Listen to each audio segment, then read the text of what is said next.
Hello and welcome to Season 3 of the Property Doctor podcast with me, your host, Dr. Andrew Threadgold. Well, Season 3. Who would have thought that 2 or 3 years ago when we first started the Property Doctor podcast that would still be going? If you have a look, if you start a podcast and you have a look on the internet, it tells you that the vast majority, something like 80% of all podcasts fail or stop after 5 episodes. If you get past 20 episodes, that you're in the top kind of 1 or 2%. And here we are, with 2 or 3 years later, 2 years maybe later, with just about 100 episodes. This will be 101, I think. So by those metrics, I think we're doing all right. And it's made me think recently about what life was like when I started the podcast and how life is now and what's changed really. And quite a lot has changed. So when I look back, I was when we first started it, I was still a full-time GP. I was working full-time in the practice as a partner, and I was doing at least two, sometimes 3, 8 p.m. till 8 a.m. overnight sessions in the local out-of-hours service as well, on top. I was working literally every hour that was possible to give the vast majority of it to the taxman. But I had this work ethic from being kind of a surgical trainee, and from when I first qualified back in the early 2000s, when there wasn't the working time directive, so you just got whatever jobs and whatever hours you were given. And I remember my first job, the hour on call in the first job would be, you'd start at 5 p.m. on a Friday evening, and you'd be on call until 5 p.m. on Monday evening across the full weekend, and you'd be at the hospital all that time. So it was unlimited hours during that time, and you're there trying to help out with appendectomies, having had no sleep whatsoever. It was an interesting time. Band 3 jobs. They were good for the pay packet, but they weren't very good for your health, I can assure you. And I kind of maintained that work ethic all the way through, and I still have that same work ethic now. It's just that my time is spent differently, which is cool. So I was full-time GP, pretty much full-time, because it's 36 hours out of hours I was doing as well, which is pretty much a full-time job for the vast majority of people on top. And then I decided that something had to give, and I wanted to really put my eggs into the property basket. And for those that don't know, maybe you've just stumbled on this podcast, the reason I got into property in the first place was because I had a GMC investigation in 2011, which was horrendous. It massively impacted my desire and willingness to be in this job, or to be in medicine. Completely soured the experience for me as someone that originally thought it would be a vocation. And after 18 months of misery, I realised that it's a very risky place to be, is working in the NHS as a doctor, especially when it's not patients that are the problem. It's actually quite often bureaucracy or bureaucrats, or even sometimes your colleagues, that are the ones that can trip you up. So I mean, obviously with my investigation there was no patients involved or anything like that. It was an administrative thing. But it affected me enough that once the investigation was over and I was free to carry on my career, I worked all the way through the investigation. I was never struck off or anything, but it was so serious that I lost a lot of weight, and I was mentally traumatized by it. So I needed an alternative career to medicine. And long story short, I did quite a few things before eventually settling on property.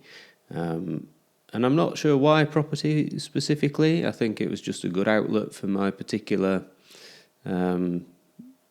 skills where I'm quite a practical person and I like the deal-making aspect of stuff. The stuff that I'd tried to do beforehand was things like running a long-short hedge portfolio and stockbrokering and all the rest of it, which was okay, but it's a very dry topic. And just like anything else, when you actually want to do it well and do it properly, there's an awful lot that you don't know.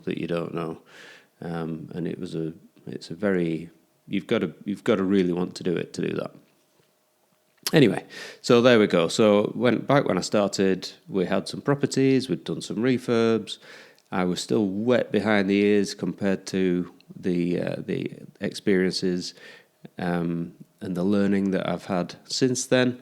And I was really able to soak up all the information and the knowledge and the experiences that the guests on the podcasts were willing to share. So season 1 was all about people's stories, how they started, what they'd done, the strategies that they'd used.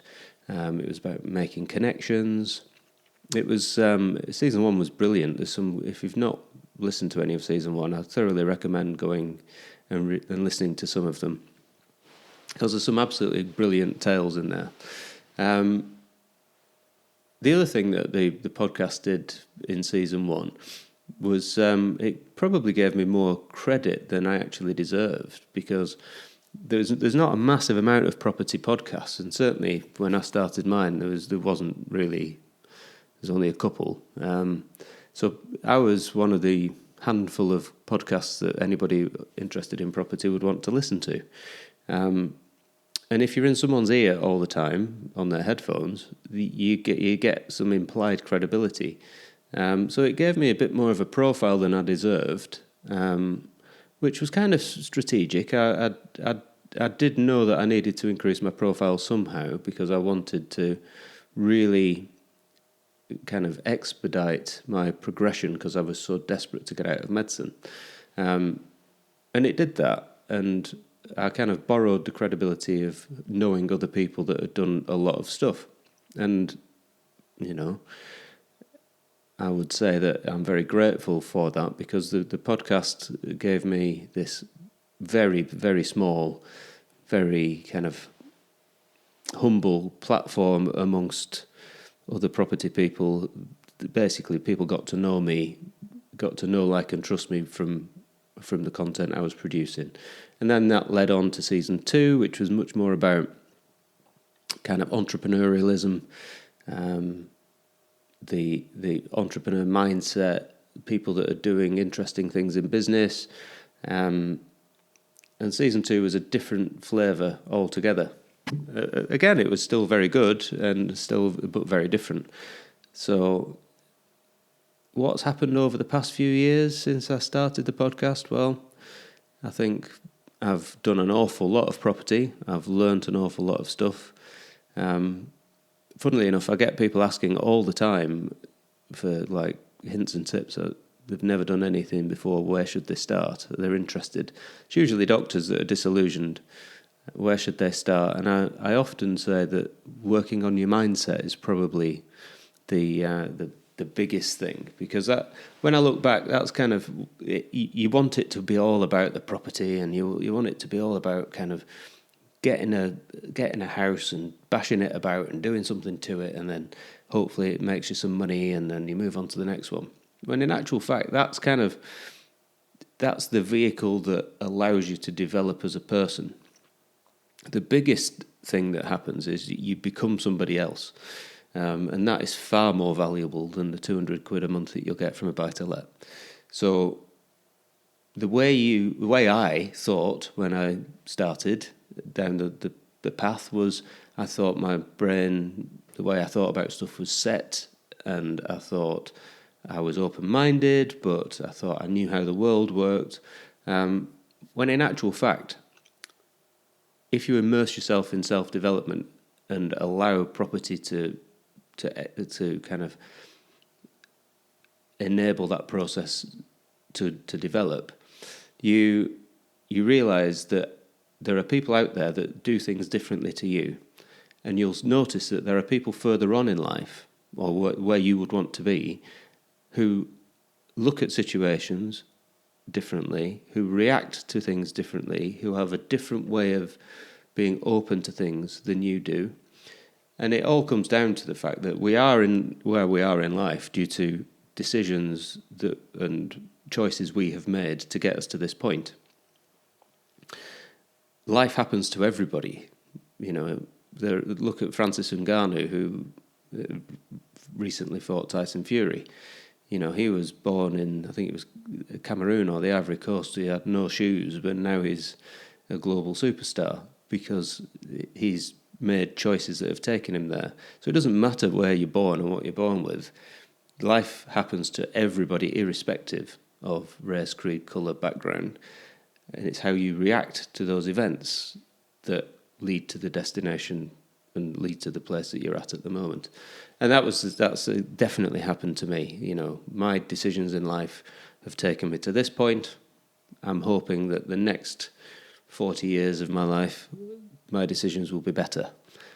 And I'm not complaining about the position I'm in now, but I'm hoping that I've learned quite a bit over this last 40 years, and especially over this last 5 or 10 years. So, yeah, that's the first thing that I think has really changed, is the way I look at stuff. And money is a fantastic example of that. So I think I've said this before, but when I was a kid, I grew up in a very humble background, very hard-working family. My mum used to work all the hours under the sun, had various jobs, and she battled for every penny that she had. And she would hoard and cling on to it in case she never earned another penny again. And I was brought up with the idea that money was very scarce. And that kind of, lots of people will be able to understand this, because it's a very common belief amongst a large part of society that money is very scarce, that you have to work hard and keep it and look after it. And that's admirable, but actually you'll notice that people that are doing big things, they treat money completely differently, and I've certainly worked on this, and they call it the mindset of abundance. And when you think about money comes and goes in life. It's to be respected, especially if you work with other people's money, it's to be respected. But there's more money out there than you could possibly ever understand. Back in the 50s, 60s, money was tied to an asset. So pound sterling was tied to sterling silver. And every time money got moved between banks, some sterling silver would move with it, because that was the collateral. That was what the money was based on, was sterling silver. And in the 70s, there was an experiment where they decided to just transfer the numbers and not link it to the underlying asset. So what happened was they could just move numbers willy-nilly from one place to the next, and no underlying asset would move. And that's called a fiat currency. And that has never been we've never gone back to tying it to the underlying asset.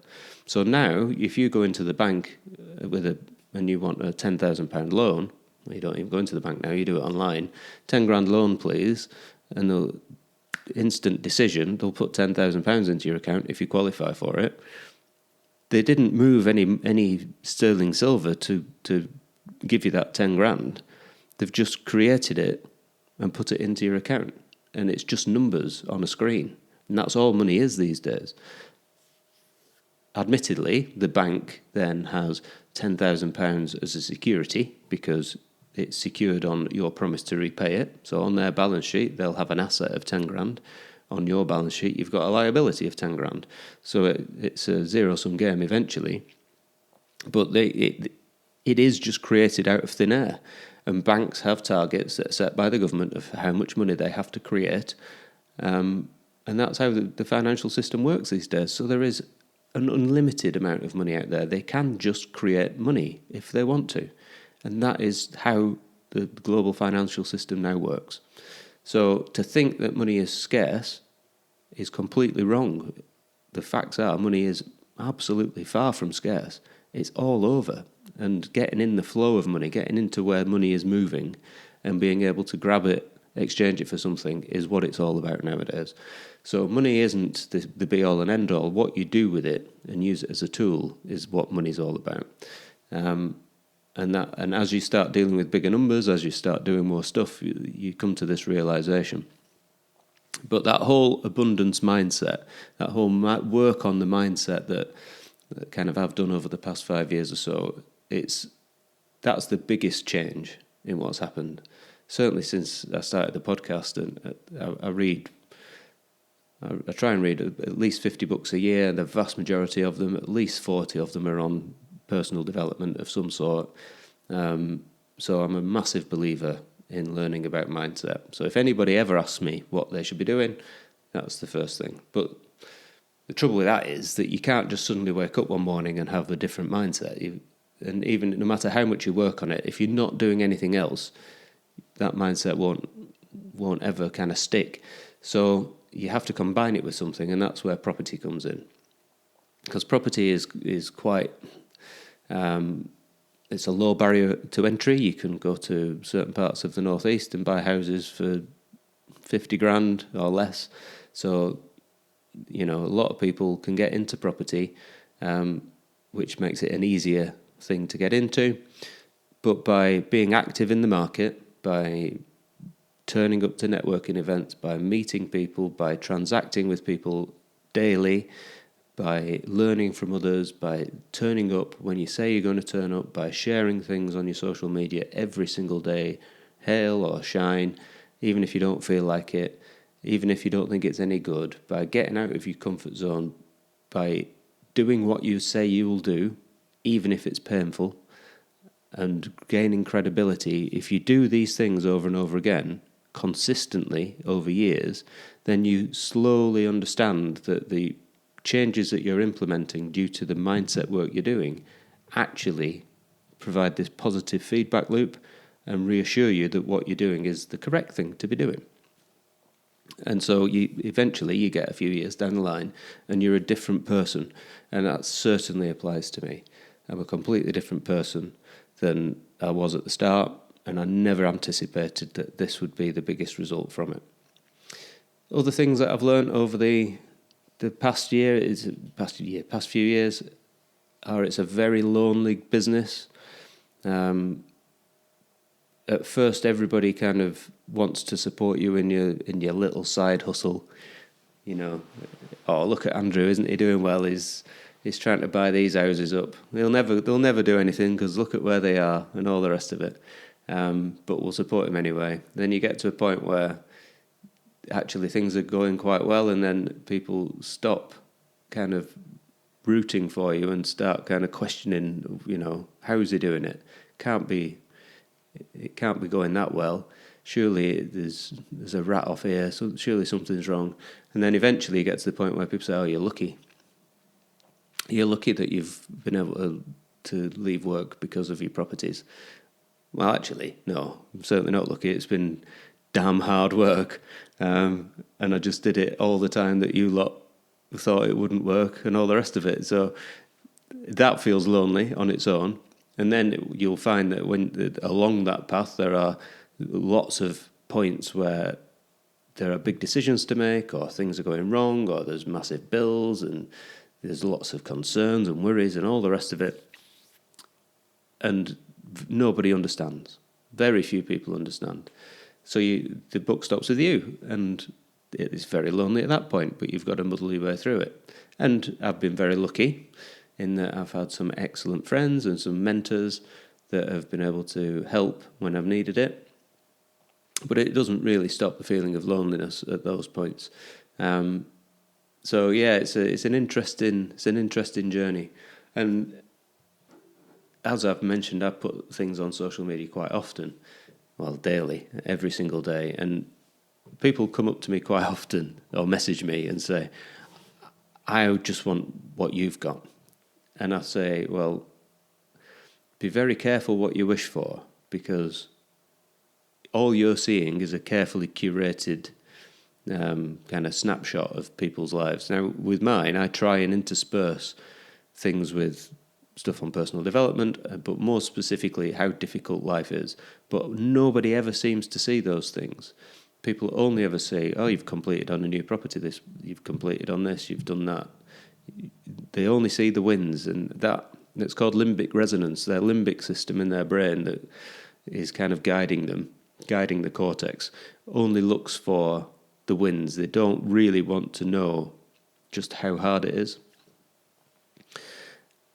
And I think to myself, when people ask me, or when they say to me, "I just want what you've got," you don't.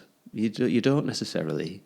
It's all right for me. I've created this thing that I'm in from my own desire, but I'm now at this point where I can't go smaller because I've got too many staff and all the rest of it. So scaling it down is not an option.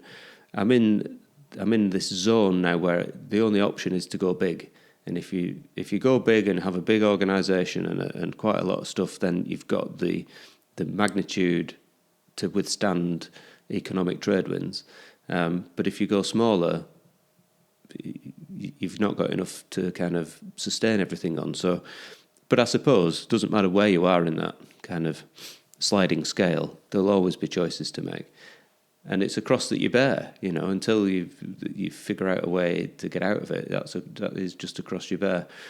And when you've got several things that you're doing and several plates that you're spinning, it's all encompassing. There is a lot to be said for going to work, getting paid, going home, whinging about your job, going back the next day, doing the same thing again. But you can forget about it on a weekend. There's a lot to be said for that. I just couldn't do it because that's just not in my nature. And if people say that they want what you've got, all they say is they want the wins. They don't necessarily want the work that goes with it. Now anybody can do it. It's not rocket science. There's no entry exam. If I can do it, literally anybody can do it. It takes work ethic and perseverance, and that's pretty much all it does take. But not many people want to do it when they've experienced it. And that's why the vast majority, just in property, number of people with one property, loads. Percentage of landlords with more than one property, only 5%. Percentage of landlords with more than two properties, 1% and less. Just because it's so bloody difficult. So yeah, it's the whole thing's an interesting kind of thing to reflect on, and apologies if I've bored you with this trip down memory lane. But what's happened then since the podcast began? So back then I was full-time doctor, full-time out of hours, trying to do some property, and was hell-bent on property being my exit from medicine. Well, since then, we've scaled our operation massively. We now do many, many property transactions a year. I think we've done 8 since December 23. And for reference, we're in May 24 now. So done lots and lots of property, have 4 active build sites on the go at any one time, have a full team of tradesmen that are on the payroll. We've got getting on for now, as we speak today, getting on for 100 bedrooms that provide accommodation across Teesside and the North East. So we've got a big old operation, and that's the vast majority of this has started or has occurred since the podcast started. That obviously takes a lot of challenge and a lot of time and effort to achieve that, but also to manage it. So if that wasn't enough, then the other thing that has come from the podcast and the personal growth is actually, I never thought that someone like me would be able to buy a business. I knew about business acquisition and I've had experience to mergers and all the rest of it in various other roles in the past. But I never believed for 1 minute that someone like me would be able to buy a business. But we've completed on Halo Physiotherapy in Kenilworth. Fabulous business, wonderful part of the world, near Warwick Castle, near Kenilworth Castle. The staff, the culture, everything that's there is faultless. I'm so pleased with it. The previous owners are staying on as physios, and they're helping to guide us as we get our feet under the table, and they'll stay with us. We've got another business that's in legals. That's been going on for a long, long time, but hopefully that will come out of legals at some point soon. So yeah, when you've got everything else to do and then you start adding one or two other businesses into the mix. Oh, and we bought a hotel as well. So there's been lots of stuff that have gone on. And that brings me back to another message that I got through my socials. Someone was asking, did you slowly phase the medicine out and then slowly phase the property in until you got to that crossover point where you could leave? And the answer is no. It would have been nice to be able to do that, but it got to the point where there was that much coming that there was not enough hours in the day to do any doctoring anymore. So I just couldn't be a doctor anymore, or I would have to sacrifice the growth of what we're doing and live with never knowing how it would have turned out to remain being a doctor in a job that I no longer loved. Or I could stop the doctoring and pursue this new life. And who knows where it'll go? It could crash and burn. Recent evidence says it probably won't, but it could.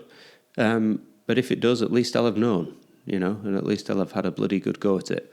And as the old cliche goes, by the end of it, even if it all disappears, I will have turned into somebody that could do it all again a lot quicker, just through the learning, the experiential learning of it. So that's pretty much what's been going on over the last kind of 3 or 4 months that I've been off air. It's a little trip down memory lane as to what happened and kind of the timeline of events. So what's coming up in season 3? Well, just like season 1 and 2, first one was people's stories, the second one was entrepreneurialism. Season 3 is going to be a little bit of both. I want to revisit some friends from season 1, one of which being Philip Jordan, who is my business partner, and we do quite a lot of property and the business acquisitions together. So hopefully Philip will come on and talk to us about business and all the rest of it, and joint venturing. I also want to speak to some other doctors who are entrepreneurial.